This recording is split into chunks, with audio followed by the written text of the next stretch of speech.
The dust settled on her skin like a second, grittier layer of shame. It coated the frayed edges of the burlap sack she wore, filled the cracks in her bare feet, and filmed her eyes until the jeering faces of the town blurred into a single monstrous shape. She was tied to a hitching post in the center of what passed for a town square, a spit of land where the wind always seemed to turn mean. The rope bit into her wrists, a dull, constant pain that had long ago sunk into the marrow of her bones. She had learned to make herself small, to retract into a place deep inside where the noise and the stairs could not follow. She kept her gaze fixed on a loose board in the wooden walkway across the way, counting the lines in the grain. 1, 2, 3. A life raft in a sea of degradation. The other girls were gone, sold, taken by men with hard hands and soft bellies, men whose eyes appraised them like livestock. She was the last one, the one nobody wanted. Too thin, they murmured, fragile as a sparrow's skeleton. Broken. The auctioneer, a man named Sterling with a waistcoat that strained at the buttons and a voice slick with false bonhomie, had tried his best. Now his patience had curdled into contempt. He wiped sweat from his brow with a silk handkerchief, the gesture an obscene luxury in this place of grit and survival. He spat a brown stream of tobacco juice near her feet. The crowd, what was left of it, shifted. The morning's cruel entertainment was wearing thin. They were farmers and prospectors and merchants, their faces weathered by sun and worry, and their casual cruelty was perhaps the most wounding thing of all.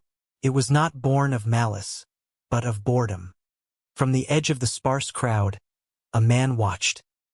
He had been there for some time, leaning against the shadowed wall of the general store, still as a statue carved from weathered wood. Elias Thorne.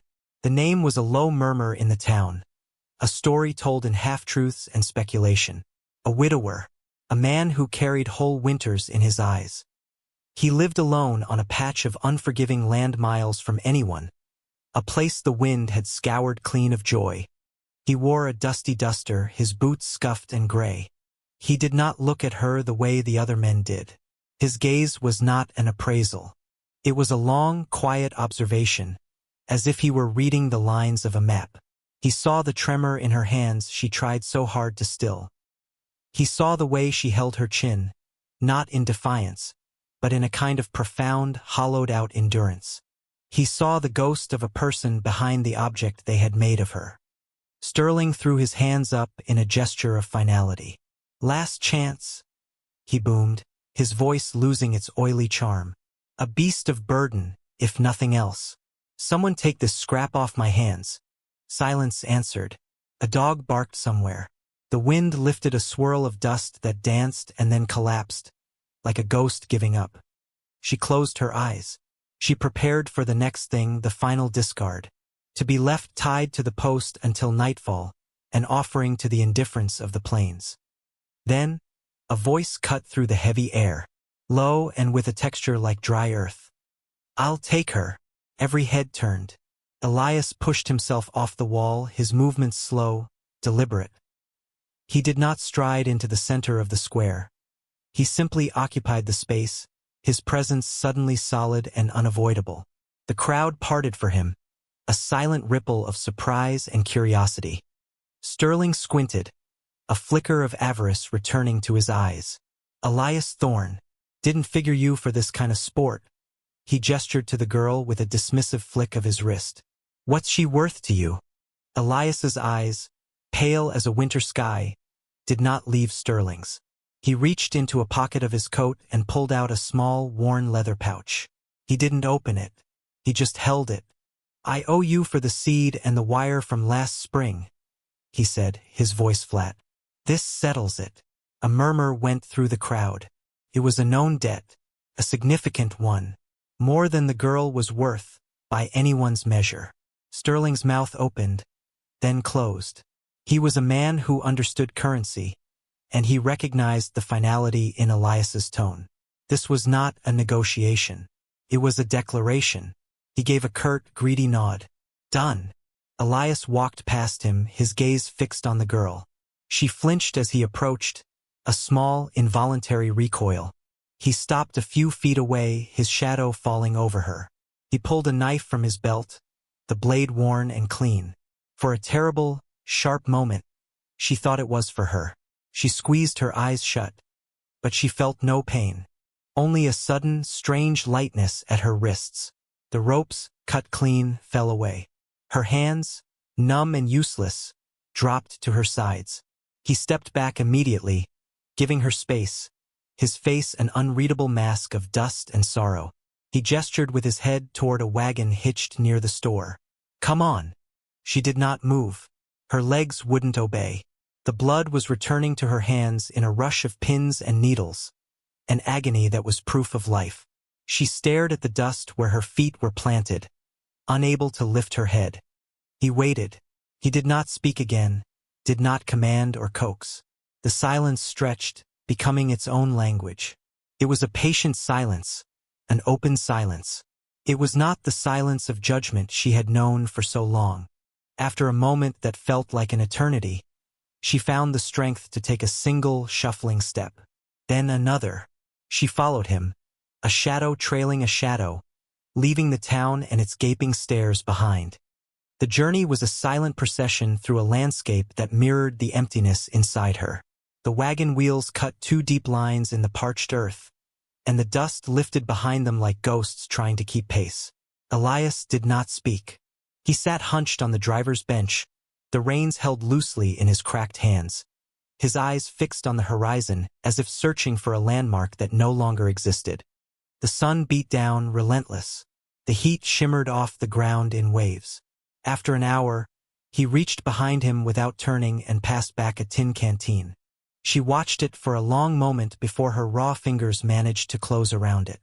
The water was lukewarm and tasted of metal, but it was the first act of kindness she had received in a time she could no longer measure. She drank slowly, carefully, hoarding the sensation of moisture on her cracked lips. She huddled in the back of the wagon, clutching the canteen, making herself as small as possible. She studied the back of his neck, the deep lines etched there by sun and time, the frayed collar of his shirt. He was a man made of edges and angles, thin as a fence rail left out in the weather. She did not know if he was a savior or simply a different kind of captor. The world had taught her that kindness was usually a mask for something else. They traveled for hours, the land growing wilder, lonelier. The sparse homesteads gave way to open plains, then to rolling, rock-strewn hills. Finally, as the sun began to bleed a deep, blood-orange stain across the western sky, he turned the wagon onto a barely-there track that wound its way toward a small cabin. It was a house built for endurance, not comfort. The wood was silvered and weathered, the roof patched in several places. A stone chimney stood sentinel at one end. A rickety porch ran the length of the front, and beside it, a lone, wind-scoured tree stood crooked, its branches reaching like gnarled fingers. Beyond the cabin was a barn in similar condition and a series of fenced-in corrals, most of them empty. On a low hill overlooking the property, a single wooden cross stood stark against the fading light. His wife. The thought came to her unbidden. This was a place haunted by absence. Elias brought the wagon to a halt and climbed down, his movements stiff with exhaustion. He didn't look at her, but went about the business of unhitching the weary horse. She remained in the wagon bed, a bundle of frayed cloth and apprehension, until the silence and the deepening shadows urged her out. She slid over the side, her bare feet landing softly in the dust. The ground was cool now. He finished with the horse and finally turned to her. He gestured toward the cabin door with his chin. "Food's inside." She followed him into the single room. It was sparse, clean, and smelled of wood smoke, old leather, and something else. A faint, lingering scent of lavender, almost entirely faded. A stone fireplace dominated one wall. A rough-hewn table with 2 chairs stood in the center. A narrow bed was tucked into one corner, and a small alcove held a dry sink and a few shelves of supplies. He motioned to the table. On it sat a half-eaten loaf of dark bread and a hunk of cheese. He took a plate from a shelf, set it in front of the empty chair, and used his knife to cut a thick slice of each. He poured water from a bucket into a tin cup and set that down, too. Then he turned away, busying himself with the fire, giving her his back. She stood frozen, watching him. This was the contract, she realized. Unspoken but clear. Food. Shelter. He was not going to hurt her. She crept to the table and slid into the chair, her movements slow and tentative, like a wild thing testing the edges of a trap. She ate the bread and cheese with a ravenous hunger that shamed her. It was the first real food she'd had in days. Tasted of safety. When she was done, he still had his back to her, tending the low flames. She saw a small cot against the far wall, piled with blankets. It was clearly his. The bed in the corner was neatly made, a faded quilt spread over it. He had given her the bed. He spoke to the fire, his voice low and rough. Door doesn't lock. It was not a warning. It was a promise. You are not a prisoner here. She rose and went to the bed, slipping under the quilt without a word. She lay there, facing the wall, her body coiled tight with a lifetime of fear. She listened to the sound of the fire crackling, the lonely howl of the wind outside, and the quiet, steady breathing of the man on the other side of the room. For the first time in as long as she could remember, she was not bound. And in the dark, silent cabin, that freedom was a terrifying and magnificent thing. She did not sleep, but watched the firelight dance and flicker on the rough wooden walls until the gray light of dawn crept through the window. The days settled into a rhythm dictated by the sun and the needs of the land.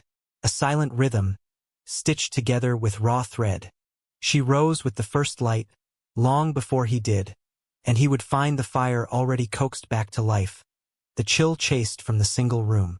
He never commented on it. He would simply nod, a barely perceptible dip of his chin, and pour them both coffee, black and bitter. They worked. It was a language they both understood. He would head to the barn or the far fences, and she would find her own tasks within the small circle of the cabin. She swept the floor until the planks were smooth and clean. She washed their few dishes. She took his worn work shirts and mended the seams with thread she found in a dusty sewing box, her stitches small and neat. Her hands, once raw and clumsy, grew deft again. She discovered a small, neglected vegetable patch behind the cabin. The earth was dry and cracked, but she saw the ghost of past efforts there. She found a rusty hoe and began to turn the soil, her muscles aching with the unfamiliar work. She carried buckets of water from the well, her shoulders straining. Elias watched her from a distance, his face unreadable, but the next morning she found the hoe had been cleaned of its rust, its edge sharpened. One afternoon, while weeding the patch, her hand brushed against something sharp buried in the dirt.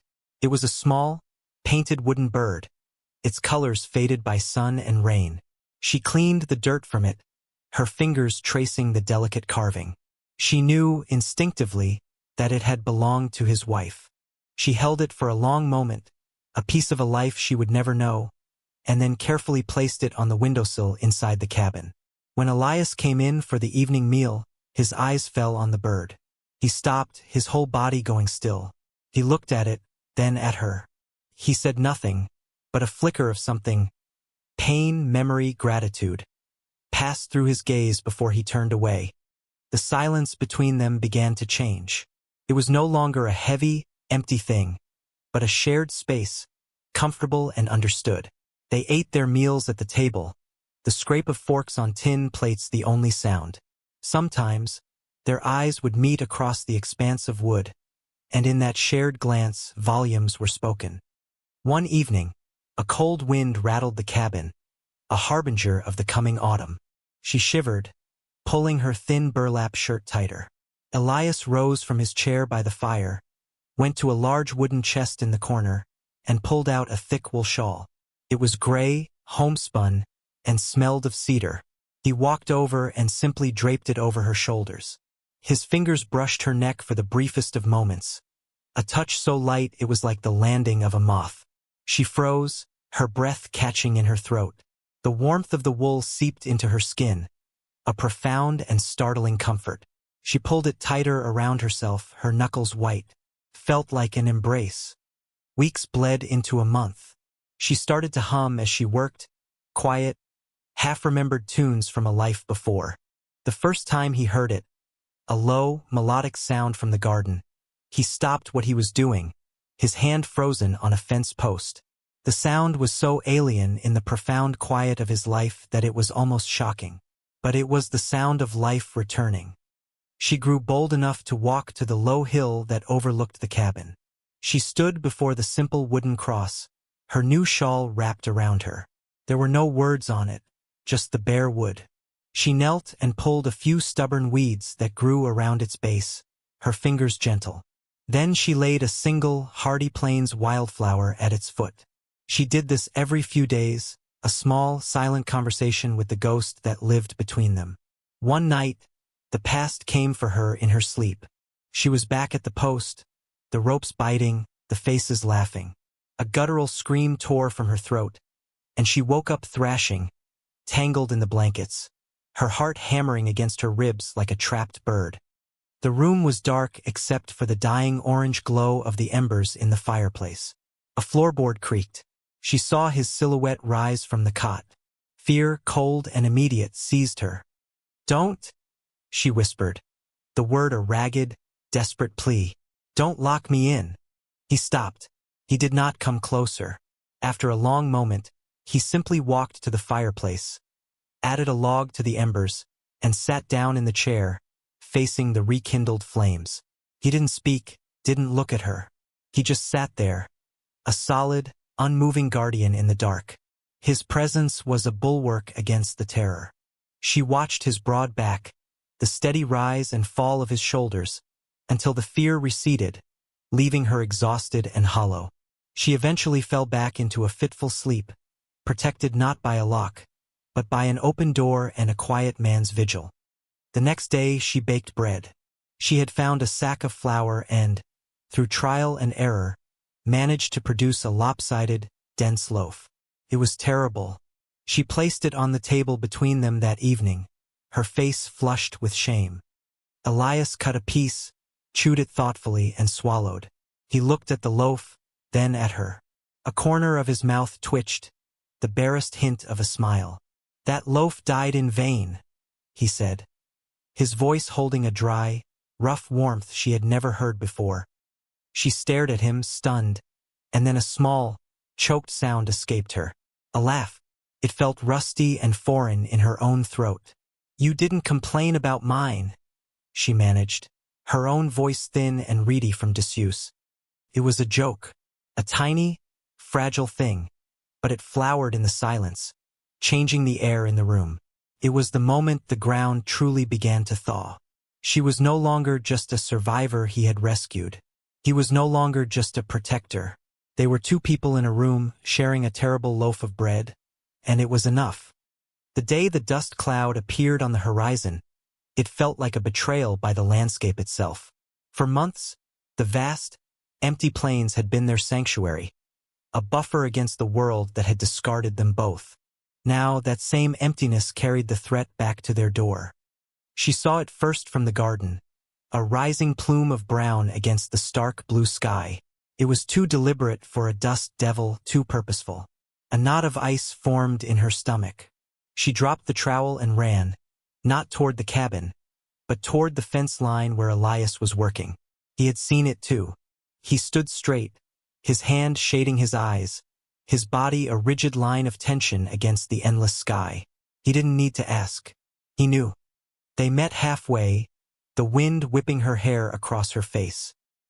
He looked at her, and his expression was grim, the quiet peace of the past weeks stripped away, leaving the old, hard sorrow in its place. He said nothing, but his eyes told her to go to the cabin, to stay inside. She obeyed, her heart a frantic drum against her ribs. She went inside but couldn't bear the confines of the walls. She watched through the single window as the dust cloud resolved into 3 riders. Her breath caught. Even from this distance, she recognized the self-important posture of the man in the lead. Sterling. Elias did not retreat to the house.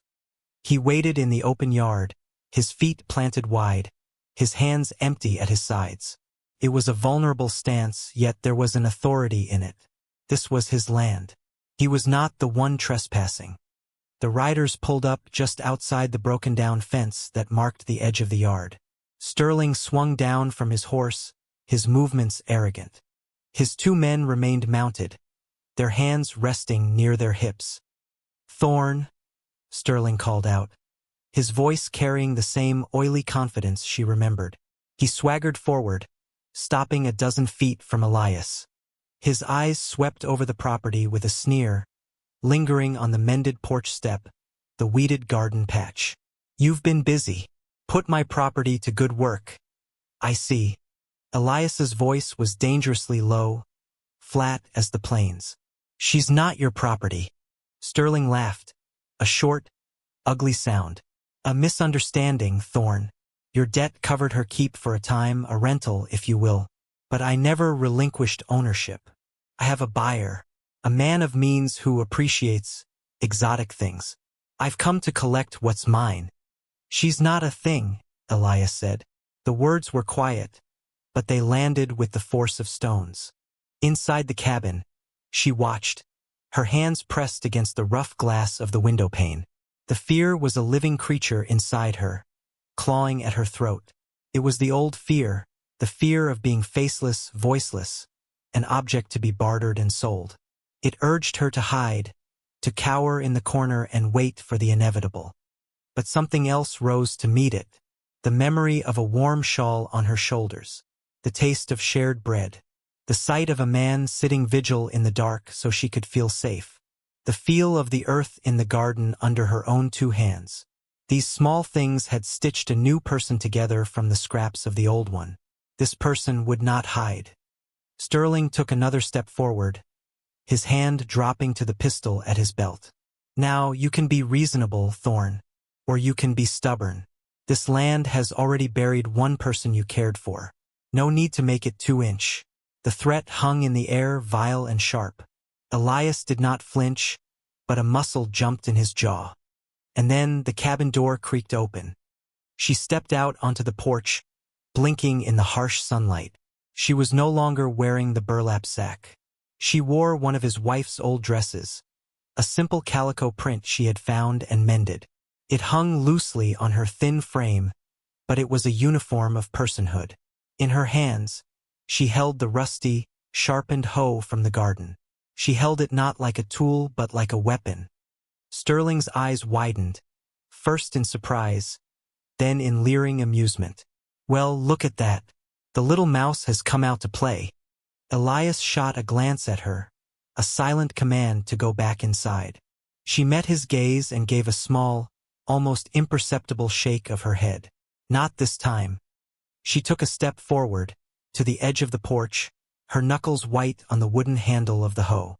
Her voice, when it came, was thin but clear, cutting through the wind. "I am not his." The words, her first defiant words, seemed to hang in the air. It was a simple statement of fact, but it was a revolution. It was the sound of a soul reclaiming its own ground. Sterling's face darkened with rage. To be defied by the man was an insult. To be defied by her was an impossibility. "You insolent!" He started toward the porch. Elias moved then, faster than she had ever seen him move. He didn't draw a weapon. He simply stepped directly into Sterling's path, a wall of quiet, unyielding fury. "You will not touch her," he said, and his voice was no longer flat. It was filled with a cold, hard rage that promised violence. "You will not speak to her. You will get on your horse, and you will leave this land." For a heart-stopping second, it seemed Sterling would push the confrontation. His hand twitched over his gun. His men shifted on their horses, their eyes hard. The yard was a tinderbox waiting for a spark. But Sterling looked from Elias's granite-carved face to the woman on the porch, holding the crude weapon, her eyes burning with a fire he had never seen there before. He saw not 2 broken people but a unified front, an unbreakable circle. He was a bully and a coward, and his power came from preying on the weak and isolated. He found neither here. With a curse, he spat on the ground. He spun on his heel and stomped back to his horse, yanking himself into the saddle. "This isn't over, Thorn," he snarled. But the threat was hollow. He had already lost. He and his men wheeled their horses around and galloped away, leaving a cloud of angry dust in their wake. She and Elias stood there, unmoving, until the riders were nothing more than a speck on the horizon. The wind sighed through the porch rails, and the frantic beating of her heart began to slow. The hoe suddenly felt heavy in her hands. She let it fall with a clatter. Elias turned to her. His face was pale beneath the dust, his eyes searching hers. He walked to the porch and stopped at the bottom step, looking up at her. "You didn't run," he said, his voice rough with emotion. "No," she whispered. A tear she hadn't realized she was holding slipped down her cheek, tracing a clean path through the grime. "I am home." The words hung between them, a truth as solid and real as the ground beneath their feet. He took a step up, then another. He reached out, not to her shoulder, not with a fleeting brush of his fingers, but took her hand in his. His grip was firm, warm, and sure, and in that simple touch, the last wall around her heart crumbled into dust. That evening, the fire in the hearth seemed to burn brighter. The silence in the cabin was no longer just comfortable. It was intimate. After their meal, as they sat at the table, Elias did not retreat to his chair by the fire. He stayed, his hands resting on the rough wood, his gaze steady on hers. "I have never asked your name," he said. It wasn't an accusation. It was an admission, an opening. She had not spoken her name in so long she wasn't sure her tongue remembered the shape of it. It belonged to a girl who had been erased, a life that had been stolen. To speak it now felt like an act of profound resurrection. "Lena," she said. Her voice was soft, but it filled the small room. He repeated it, testing the sound. Lena, the name was safe in his mouth. He gave it weight, gave it honor. He looked at her, at the woman who had faced down her tormentor with a garden tool and 2 brave words. He saw not the broken thing he had bought in the town square, but the resilient soul who had brought life back to his fallow land and his fallow heart. "Lena," he said again, a decision settling in his eyes. "The law is a flimsy thing out here. Sterling might be a coward, but his greed is persistent. He could come back with paper and a badge." He paused, his gaze unwavering. "A man can't claim what belongs to another man. A husband." Her breath hitched. The air grew thick with the unspoken question. "I would give you my name," he said quietly, "if you'd have it. Thorn. It's not much of a name. It's old and weathered like this house, but it's strong. And it would be yours." It was not a declaration of flowery love. It was a proposal of shelter, of permanence, of alliance. It was the most honest and beautiful thing she had ever been offered. It was a home, forged not of wood and stone, but of shared wounds and quiet loyalty. She couldn't find the words, so she simply nodded, her eyes shining in the firelight. A single, slow nod that meant yes, yes. The next day, they burned the burlap sack she had arrived in.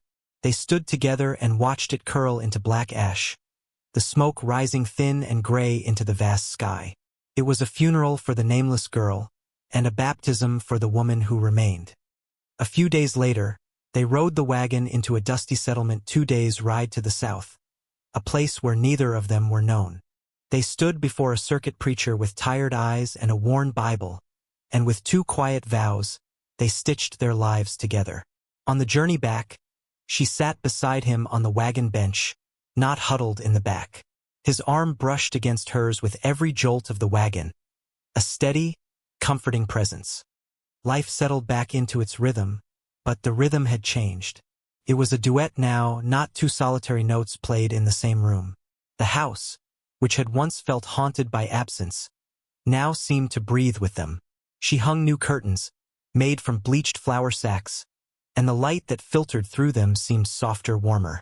He mended the last of the fences, his movements more purposeful, as if he were protecting not just a piece of land, but a future. They spoke more, but their true language remained in the small, sacred gestures. The way he would place a cup of coffee by her side in the morning. The way she would touch his shoulder as she passed his chair. The quiet moments on the porch at dusk, watching the sky fade from bruised purple to velvet black, the silence between them a warm, heavy blanket. One evening, they sat on the porch steps, leaning against the posts, watching the first stars appear. The air was cool and clean. She rested her head against his shoulder, a gesture that was now as natural as breathing. "The fire," she said softly, thinking of the one that had consumed her old life, the one that had almost consumed them both at the hands of Sterling. "It takes everything." Elias was quiet for a long time, his arm coming to rest around her shoulders. He looked out at the land they had both learned to call home. "No," he said, his voice a low rumble against her ear. "A fire only changes everything, clears the dead wood. It makes room for new growth, if you're brave enough to plant something in the ash." She looked up at his weathered profile, silhouetted against the deepening twilight. She saw the winters in his eyes, but she saw something else there now, too.